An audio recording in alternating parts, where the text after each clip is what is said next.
विधि आयोग से राय मांगे हुए हैं, विधि विभाग से, और उसके स्पष्टीकरण भी किए हैं। और दूसरे जगह जो बीजी था दूसरा, क्योंकि 3 बीजी उनका था, 2 बीजी को हमने जब्त भी कर लिया।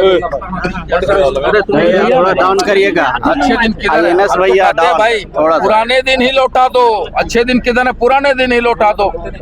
ये महंगाई, ये लोग केवल और केवल, आज एक बात बताइए, गाय चाय हिंदुस्तान पाकिस्तान से ऊपर ये लोग कुछ नहीं कर सकता।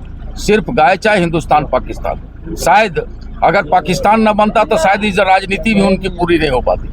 ये केवल और केवल इन विषयों पर नहीं देखेंगे, केवल हिंदुत्व के नाम पर, तो मुस्लिम के नाम पर, तो मंदिर के नाम पर, मस्जिद के नाम पर इस तरह का चीजों को करते रहते। निश्चित तौर पर आज जहां पर महंगाई जिस रूप में आसमान छू रहा है, तो उस पर कंट्रोल करना चाहिए। आम जनता को उसके सुविधा मिले। आम जनता त्राहिमाम कर रही है और इसका आने वाला समय में भाजपा को इस खामियाजा भुगतना होगा। भाजपा तो करेगी विश्व गुरु बनने की और अग्रसर है। कागज में बनने का है कि अपने आप अपने हाथों से अपने पीठ को थपथपा रहे हैं। चलो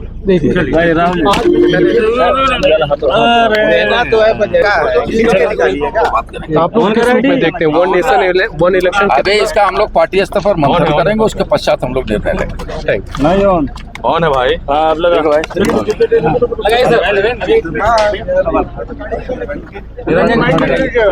महंगाई फिर बढ़ी है जिस तरीके से रसोई गैस के दाम में। मैं तो कह रहा हूँ कि पुराने दिन ही लौटा दो। भाजपा वाले से कह रहा हूँ पुराने दिन ही लौटा दो। अच्छे दिन किधर है? अगर इसको अच्छे दिन बोलते हैं तो हमको पुराने दिन ही लौटा दो। ये महंगाई पर उन्होंने कोई चर्चा नहीं करेगा। महंगाई रोकने के लिए कोई ठोस और कारगर कदम नहीं उठाएंगे।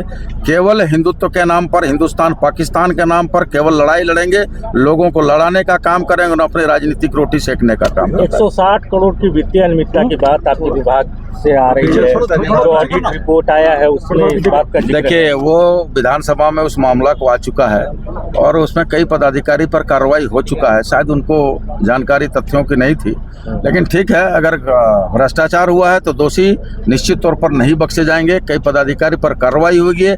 जांच एजेंसियों के द्वारा जिन पदाधिकारियों की भागीदारी बताई जाएगी उस पर भी कार्रवाई की जाएगी। रीएडमिशन का एक मामला फिर से गरमाया है। शिक्षा मंत्री हैं उधर से, लेकिन आप कैसे देखते हैं? आपने बिल्कुल गलत है। उसके लिए 2017 में एसओपी बना हुआ है और उस एसओपी का पालन होना चाहिए और इस निजी स्कूलों की जो मनमानी है वो बंद होनी चाहिए। बिल्कुल।